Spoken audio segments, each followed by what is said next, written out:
Hello guys, good morning.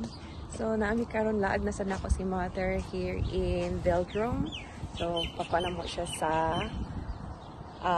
cherry blossom. Kita na yung mga ganun yun. So tanaw po nato sa Kikas. Look at the view. Diba mama? Cherry blossom.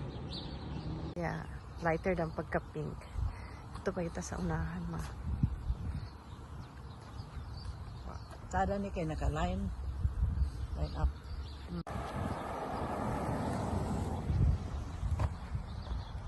Ganun ko sa kuwende oh. So go. Akong shoes. Tao to yung shoes guys kay she really loves it. Oh! Awa. Inka love ni mo na na. Unsa naman ang Lagi ka. Tili hindi ka pa. may mga naglag-laag guys. Very nice guy. Diba?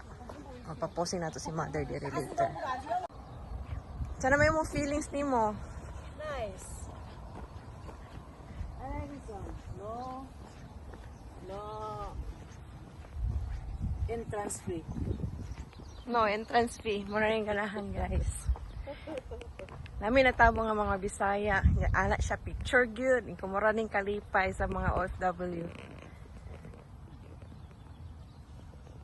So, muni guys, ang Velodrome. Kana Velodrome. And then, nasa park para pang soccer, rugby, and pang horse riding. Mag-practice ang mga kabayo dara. Speaking of, naagin ay kabayo guys. Tawang kabayo guys, no? Kita niya. Gitog no na. Diba?